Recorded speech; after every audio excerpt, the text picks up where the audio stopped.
திருமறை நேரம் பைபிள் அவர் presented by the National Bible College. கிறிஸ்துவின் சபையார் உங்களை வாழ்த்துகிறார்கள்.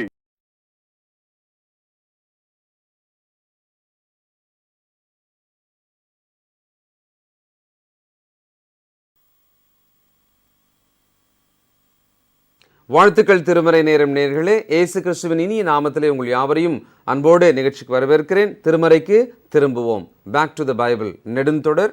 இதில் தீத்துவின் புத்தகத்தை நாம் இன்னைக்கு பார்க்க போகிறோம். இதில் கிரேத்தா தீவு என்கிற ஒரு தீவில் சபை உருவானது. அந்த மக்கள் எப்படிப்பட்டவங்க, அந்த சபை இன்னும் தேவனுக்குள் பலனடையும்படியாக மூப்பர்கள் ஏற்படுத்தப்படும்படி இந்த முயற்சிகள் நடந்தது. அவங்களுக்கு சொன்ன ஆலோசனை இதெல்லாம் நாம் கவனிக்கலாம். இன்றைக்கி இருக்கிற நம்ம வாழ்கிற சமுதாயம் மாதிரி தான் அந்த தீவு மக்கள்.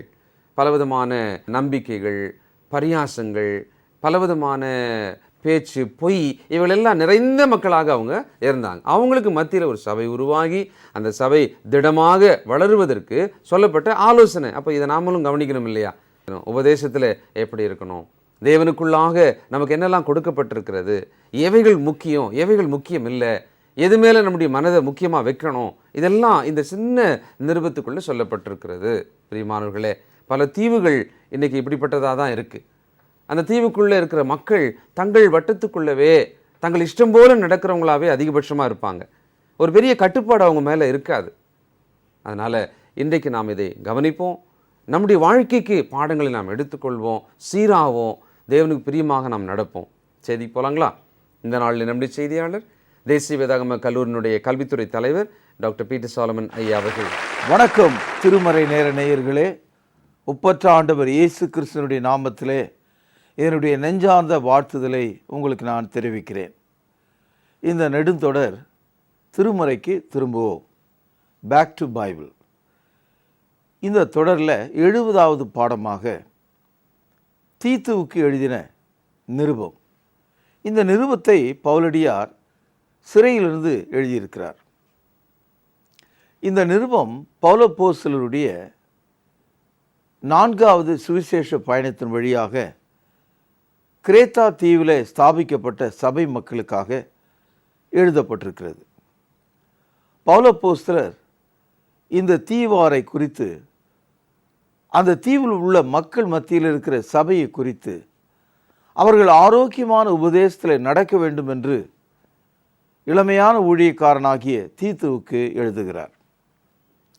இந்த கிரேத்தா தீவு ஏறக்குறைய ஒரு 150 மைல் நீளமும் 30 மைல் அகலமும் கொண்ட ஒரு அற்புதமான தீவு. இது மத்திய தரை நாடுகளிலே நடுவில் அந்த சமுத்திரத்தில் இருக்கிற ஒரு தீவு. இந்த தீவினுடைய தலைநகருக்கு ஆங்கிலத்தில் பெயர் ஹெவன் என்று அதை அழைக்கிறார்கள், அதாவது பரலோகம் என்று அழைக்கிறார்கள். ஏன் அந்த மாதிரி பரலோகம்னு அழைக்கிறாங்கன்னா, அந்த தீவில் சகல உல்லாசம், சகல மது, மாது, களியாட்டங்கள், சகல விதமான பணக்காரர்கள் அங்கே சென்றாங்க. ஒரு சொர்க்க பூமி என்று அதை அழைச்சாங்க. அப்படிப்பட்ட மக்கள் மத்தியில், சூழ்நிலைகள் மத்தியில், பொருளாதாரத்தின் மத்தியில் சபையானது அங்கே ஸ்தாபிக்கப்பட்டிருக்கு. அந்த சபையில் ஊழியராக இருக்கிற தீத்துவுக்கு இந்த கடிதம் எழுதப்பட்டிருக்கு. அப்போஸ்தலருடைய காலம் முடிவுறும்போது சபையில் ஒரு புதிய பரிணாம வளர்ச்சி, அதாவது சபையை நடத்துவதற்காக தேவன் புதிய திட்டங்களை உருவாக்கி தந்திருக்கிறார். இந்த விஷயங்களை இன்றைய மதவாதிகள் அதை வெளியே சொல்வது கிடையாது. நீங்கள் எபேசியர் 4வது அதிகாரம் 12-13 வசனங்கள் வாசிக்கும்போது, பரிசுத்தவான்கள் சீர்பொருந்தும் பொருட்டு சுவிசேஷ ஊழியத்தின் வேலைக்காகவும் கிறிஸ்துவின் சரீரமாகிய சபையானது, கவனிங்கள், பக்தி விருத்தி அடைவதற்காகவும் சீர்பொருந்த வேண்டும், பக்தி விருத்தி அடைய வேண்டும். இந்த 2 நோக்கத்திற்காக 5 விதமான ஊழியக்காரர்களை தேவன் சபைக்கு தந்தாராம். அவர் சிலரை அப்போஸ்தலர்களாகவும், சிலரை தீர்க்கதரிசிகளாகவும், சிலரை சுவிசேஷகராகவும், சிலரை மேய்ப்பராகவும், போதகராகவும் ஏற்படுத்தினார். யார் ஏற்படுத்தினது? தேவன். எங்கே ஏற்படுத்தினார்? சபையில். அப்போ ஒரு சபை என்று சொன்னால் இந்த 5 வகையான ஊழியக்காரர்கள் அங்கே இருக்க வேண்டும். முதல் 2 ஊழியக்காரர்கள் அப்போஸ்தலரும் தீர்க்கதரிசிகளும் இப்பொழுது நமக்கு புதிய ஏற்பாடாக இருக்கிறார்கள். அதனால்தான் அப்போஸ்தலருடைய உபதேசம், தீர்க்கதரிசிகளின் வசனம், இது ரெண்டும் நமக்கு புதிய ஏற்பாட்டில் இந்த 27 புத்தகங்கள் இருக்கிறது. மீதி 3 ஊழியக்காரர்கள், மெய்ப்பர்கள், போதகர்கள், சுவிசேஷகர்கள். ஒரு சபையில் ஒரு மெய்ப்பன், ஒரு போதகர், ஒரு சுவிசேஷகன் என்று இல்லாமல் பன்மையிலே அது பேசப்பட்டிருக்கு. Plurality of the elders, teachers, evangelist. சபை என்பது ஒரு தனி மனிதனால் நடத்தப்படவே கூடாது. பன்மையிலே ஒன்றுக்கு மேற்பட்ட மெய்ப்பர்களும் போதகர்களும் சுவிசேஷகர்களும் குழுமமாக நடத்த வேண்டும். அப்படி நடத்தினால்தான் சபையானது ஜனநாயகமாக இருக்கும். இல்லை என்றால் எப்படி இந்த மிலிட்ரி ஆட்சி நடக்கிறது, அது மாதிரி ஒரு தனி மனிதன் ஒரு சதாம் ஹுசேனை போல நடத்த ஆரம்பிச்சிருவான். அவனை யாரும் எதுவும் கேட்க முடியாது. அந்த நாட்டு சொத்தெல்லாம் அவனுக்கு சொந்தம். அது மாதிரி சபையில் ஒரு தனி மனிதன் தான் தலைமை போதகர் என்று சொல்லும்போது எல்லாத்துக்கும் அவரே அதிகாரி ஆகிடுவார். குறிப்பாக சபையினுடைய சொத்துக்கள் குடும்ப சொத்துக்களாக மாறிவிடும். ஆக சபையிலே மூப்பர்கள் ஏற்படுத்தப்பட வேண்டும் என்பது அப்போஸ்தலருடைய காலத்திலேயே சொல்லப்பட்ட ஒரு செய்தியாக இருக்கிறது. இன்றைக்கு அதை சபை மறந்துவிட்டு மூப்பர்கள் இல்லாமல், உதவிக்காரர்கள் இல்லாமல் சபையானது நடக்கிறத நாம் இன்றைக்கு பார்க்கிறோம். சில புத்திசாலி ஆட்கள், இந்த பிரிவினைவாதிகள், சபையில் அந்த மெய்ப்பர்களாகிய மூப்பர்கள் இருக்கிறார்களா என்று கேட்டால் இருக்கிறார்கள் என்று, அதாவது நாளைக்கு சாகப் போகிற மிக வயதான, எதுவும் தெரியாத, வலது இடது தெரியாத வயசான 4 பேரை காட்டி இவங்க தான் எங்கள் சபையில் மூப்பனார் என்று சொல்லுவாங்க. ஆனால் இந்த தீத்து நிருபத்தை நீங்கள் படிச்சிங்கன்னா ஒரு மூப்பருக்குரிய தகுதி என்ன இருக்கும், 17 வகையான குணங்கள் இங்கே பேசப்பட்டிருக்கு. இது எல்லாம் குவாலிஃபை ஆன ஒரு கிறிஸ்தவன் தான் சபையில் மூப்பராக ஏற்படுத்தப்பட வேண்டும். இதை 6வது வசனத்திலிருந்து நீங்கள் பார்க்கலாம். குற்றம் சாட்டப்படாதவனும் ஒரே மனைவியுடைய புருஷனும் துன்மார்க்கரன் என்றும் அடங்காதவன் என்றும் பேரெடுக்காத விசுவாசம் உள்ள பிள்ளைகளை உடையவனுமாகிய ஒருவன் இருந்தால் அவனையே ஏற்படுத்தலாம். ஏனெனில் கண்காணியானவன் தேவனுடைய உக்கரான காரனுக்கு ஏற்ற விதமாய் குற்றம் சாட்டப்படாதவனும் தன் இஷ்டப்படி செய்யாதவனும் முன்கோபம் இல்லாதவனும் மதுபானம் பிரியன் இல்லாதவனும் அடியாதவனும் இழிவான ஆதாயத்தை இச்சியாதவனும் அந்நியரை உபசரிக்கிறவனும் நல்லோர் மேல் பிரியம் உள்ளவனும் தெளிந்த புத்தி உள்ளவனும் நீதிமானும் பரிசுத்தவானும் இச்சை அடக்கம் உள்ளவனாயும் ஆரோக்கியமான உபதேசத்தில் புத்தி சொல்லவும் எதிர்பேசுகிறவர்களை கண்டனம் பண்ணவும் வல்லவனாய் இருக்கும்படி தான் போதிக்கப்பட்ட இதற்கு ஏற்ற உண்மையான வசனத்தை நன்றாய் பற்றி கொள்ளுவருமாய் இருக்க வேண்டும். இந்த தகுதியெல்லாம் பைபிள் ஸ்கூல்லையோ பைபிள் காலேஜ்லேயோ ஸ்கூல்லையோ கல்லூரியிலையோ படித்து பெற முடியாது. ஒரு கிறிஸ்தவனுடைய வாழ்க்கையில் இந்த நற்குணங்கள் எல்லாம் பொதிந்த மக்களை பார்த்து சபையார் ஏற்படுத்த வேண்டும். ஒன்றுக்கு மேற்பட்டவர்களை ஏற்படுத்த வேண்டும். இந்த தகுதி உடைய ஆளை நீங்கள் உங்கள் சபையில் பார்த்துருக்கீங்களா? இன்றைக்கி சபையில் முழு கவனமும் அற்புதம், அடையாளம், வயிற்று வலி, தலைவலி, வேலை கிடைக்கிறது, நான் செத்தாளை உயிரோடு எழுப்புகிறேன், இந்த மாதிரி போதகத்தையே கேட்டுக்கொண்டு சபை இருக்கிறது. அதாவது ஒரு எல்கேஜி லெவல்லே சபை இன்றைக்கி இருக்குது. அந்த சபை வளரவே இல்லை, வளரவும் விட மாட்டாங்க. இந்த மாதிரியான ஆட்களை சபையில் நீங்கள் மூப்பராக வைத்திருந்தால், ஒன்றுக்கு மேற்பட்டவர்கள் அங்கே இருந்தால் அந்த சபை எவ்வளோ ஜனநாயகமாகவும் ஆரோக்கியமாகவும் அந்த மூப்பரை போலவே மற்ற கிறிஸ்தவர்களும் ஒழுக்கமுள்ளவர்களாயும் இருப்பார்கள் என்று எண்ணி பாருங்கள். தீத்துவுக்கு இந்த கடிதத்தை எழுதும்போது 5வது வசனம் பாருங்கள். நீ குறைவாக இருக்கிறவைகளை ஒழுங்குபடுத்தும்படிக்கு நான் உனக்கு கட்டளையிட்டபடியே பட்டணங்கள் தோறும் மூப்பரை ஏற்படுத்தும்படிக்கு உன்னை கிரேத்தா தீவிலே விட்டு வந்தேனே. பவுலடியார் சொல்கிறார் தீத்துவை பார்த்து, உன்னை நான் ஏன் கிரேத்தா தீவிலே விட்டு வந்தேன்? நீ குறைவாக இருக்கிறவைகளை ஒழுங்குபடுத்தும்படிக்கு, டு செட் இன் ஆர்டர், குறைவாக இருக்கிறவைகளை ஒழுங்குபடுத்தும்படிக்கு. அப்போ அந்த சபையில் விசுவாசிகள் இருக்கிறார்கள், போதகர் இருக்கிறார், ஆனால் அங்கே மூப்பர்கள் இல்லை, அதாவது கண்காணிகள் இல்லை. ஆகவே அது இல்லாதது குறை என்று சொல்கிறார். இன்னைக்கு சபை நம்ம சொல்கிறோம், ஆனால் மூப்பர்கள் அங்கே கிடையாது. மூப்பர்கள் இல்லாமல் போனதுனால தான் அது ஜனநாயகம் இல்லாமல் அது ஒரு இராணுவ ஆட்சியை போல, ஒரு தனி மனிதனுடைய தொழிலை போல அது மாறிவிட்டது. இன்றைக்கு இந்த மூப்பர்கள் உதவிக்காரர்கள் அமைப்பை வேண்டும் என்று விரும்புகிறவர்கள் மத்தியில் கூட இது மாதிரி உருவாக்காமலேயே காலத்தை கடத்தி அந்த பிரசங்கியார் தன் வாழ்நாள் முழுவதும் அவர் ஒருவரே அந்த சபையின் அடையாளமாக இருக்கிறார். அவர்கள் ஒரு நாளும் தங்களுடைய சபையில் மூப்பர்கள் உதவிக்காரர்கள் உருவாக்குற அளவுக்கு அந்த சபை வளர்ப்பது கிடையாது. 40-50 வருஷம் ஆனாலும் தான் ஒருவனே என்று அந்த சபையில் இருப்பதை நான் கண்கூடாக இன்றைக்கு பார்க்கிறேன். இது அவமானமான ஒரு விஷயம்.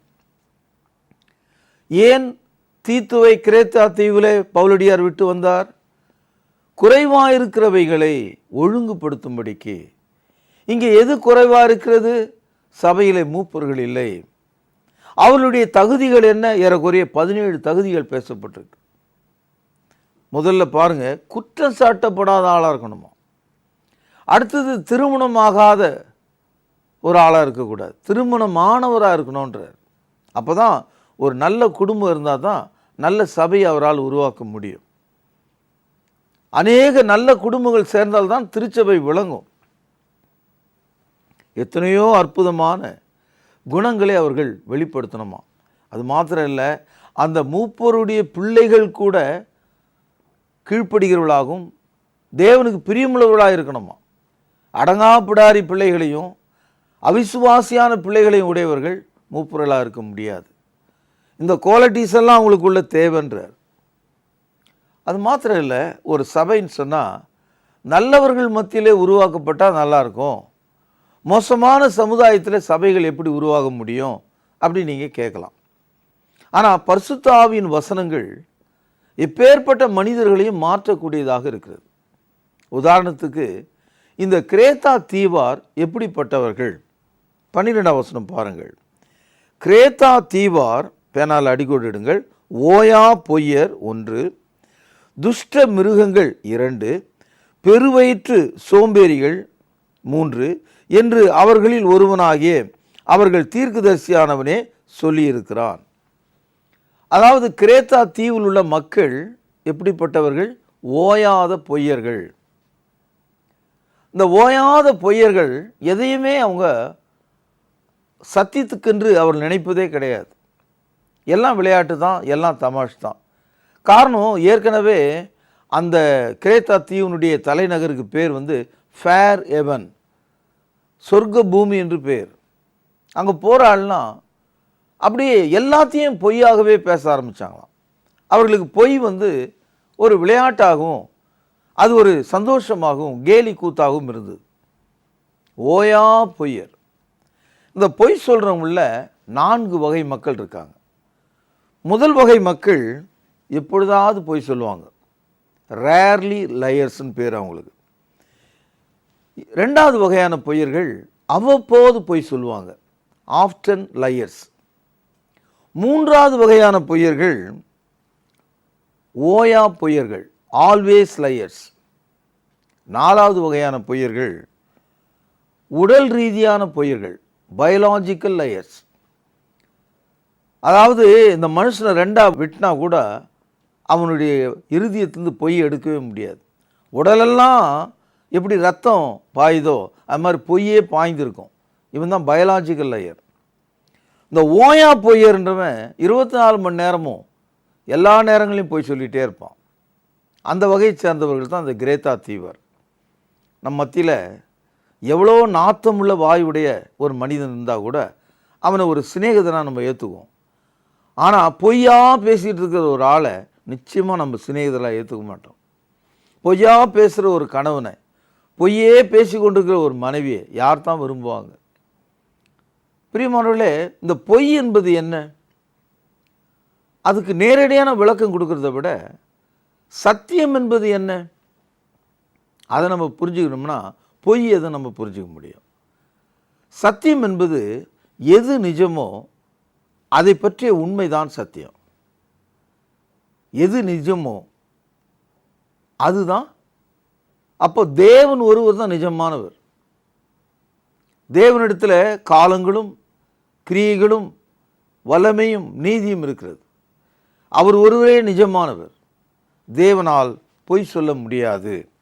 தீத்து 1வது அதிகாரம் 3வது வசனம்.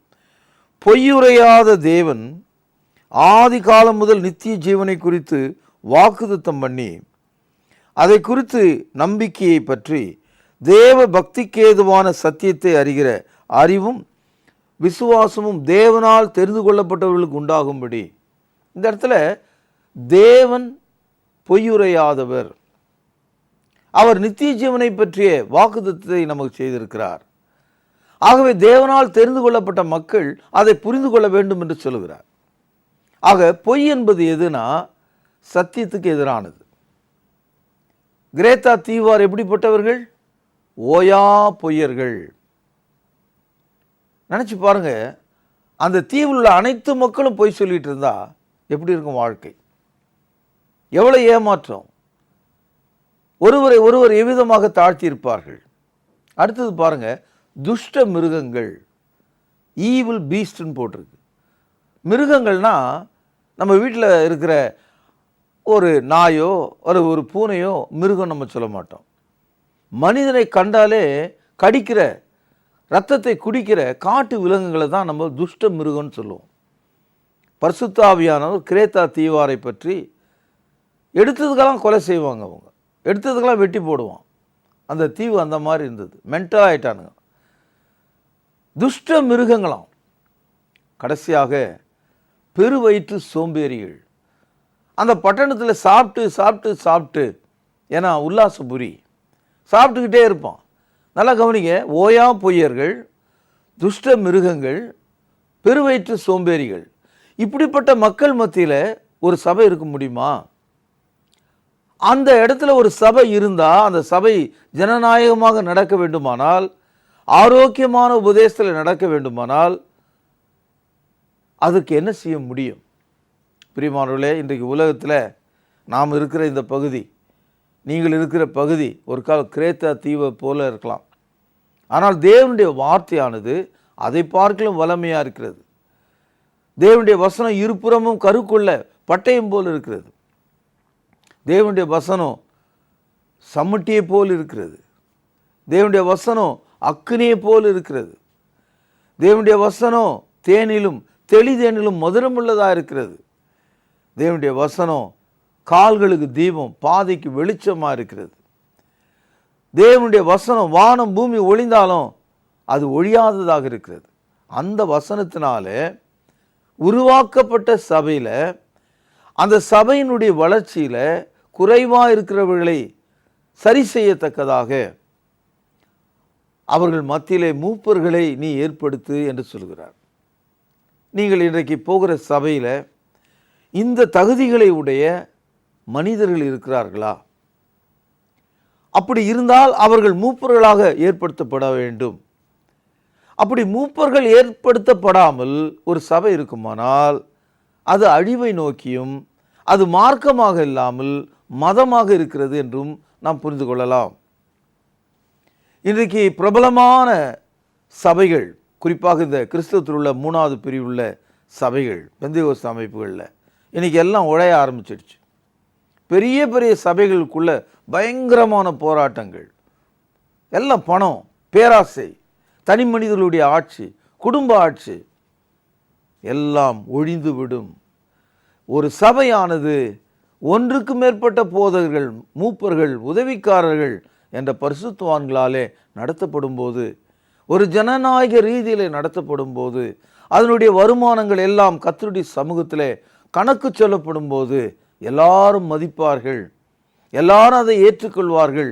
அப்பொழுது சபையானது எழும்பி பிரகாசிக்கும், தன்னுடைய வேலைகளை அது அற்புதமாக செய்யும். பாருங்கள் 10வது வசனம். அநேகர் விசேஷமாய் விருத்த சேதனம் உள்ளவர்கள் அடங்காதவர்களும் வீண் பேச்சுக்காரரும் மனதை மயக்கிறவர்களுமா இருக்கிறார்கள். ஊழியக்காரர்கள்லாம் இப்படி தானே இருக்காங்க இன்னைக்கு, மனதை மயக்கிறவர்கள். இன்றைக்கு நான் பார்த்து கேட்குறேன், இந்த பரிசுத்தாவை நம்புகிற ஆட்கள் பரிசுத்தாவின் பெயரால் சொல்லக்கூடிய பொய்களுக்கு அளவு இருக்கிறதா? பரிசுத்தாவியை நம்புகிற ஆள் தலைக்கும் மீசைக்கும் யாராவது டை அடிப்பாரா? தன்னுடைய தோற்றத்தையே அவரால் வெளிச்சொல்ல முடியலன்னு சொன்னால் அவர் எப்படி ஒரு பரிசுத்த ஆவியின் ஊழியராக இருக்க முடியும்? தலைக்கு முழுக்க டோப்பா வச்சுக்கிட்டு ஒரு ஊழியக்காரர் பெரிய தொலைக்காட்சி நடத்துகிறார். அவருக்கு ஏன் அந்த நிலைமை? ஏன் அந்த நிலைமை அவருக்கு? ஆசீர்வாதம்னு சொல்கிறாரு, தலை மேலே முடி போனால் என்ன, இருந்தால் என்ன?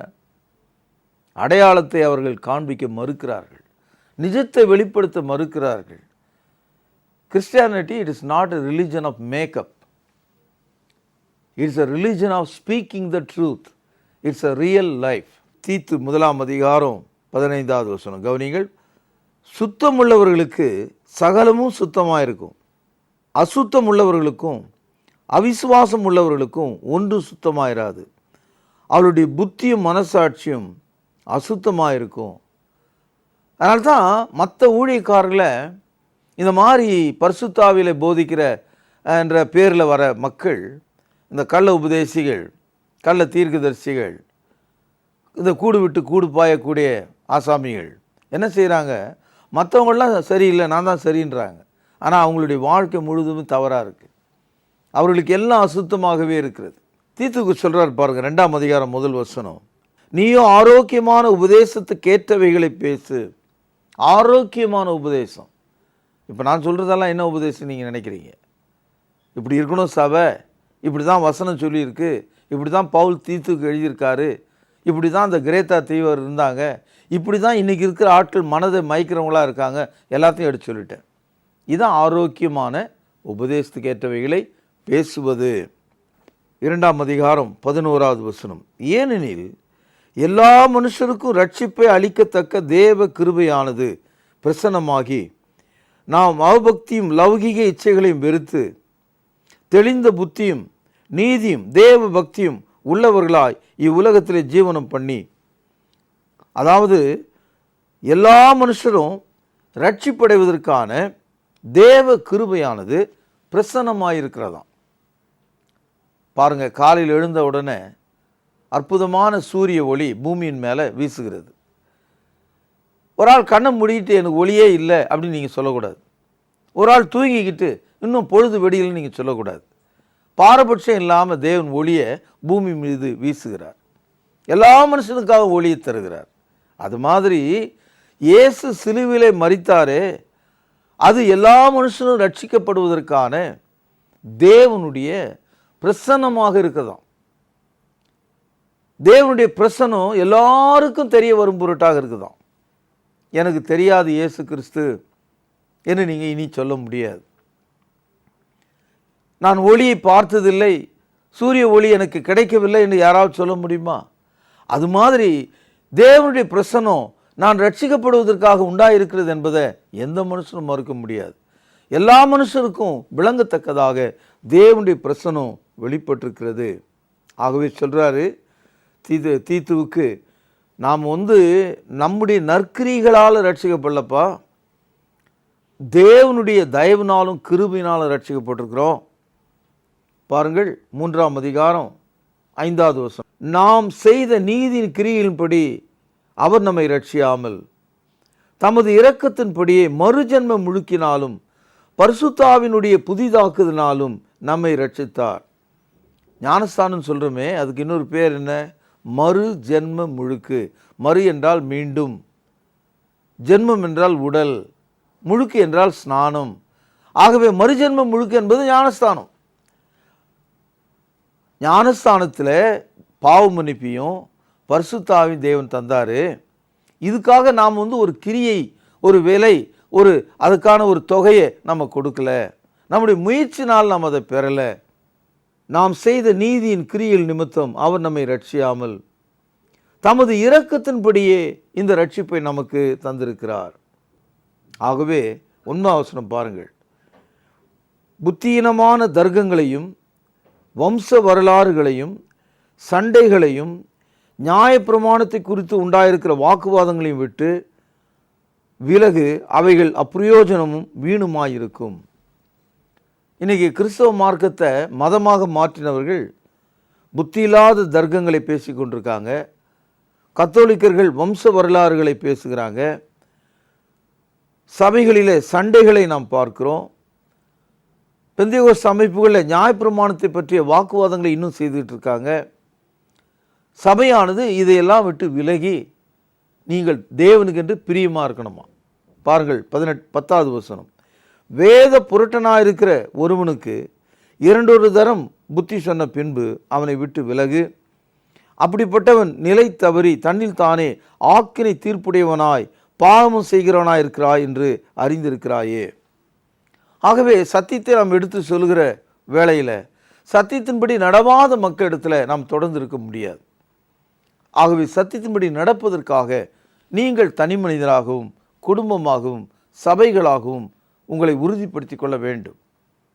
தயவு கூர்ந்து தீத்துவுக்கு எழுதின இந்த நிருபத்தை சபையிலே வாசியுங்கள். ஒவ்வொருவரும் அதற்கான அர்த்தங்களை தெரிந்து கொள்ளுங்கள்.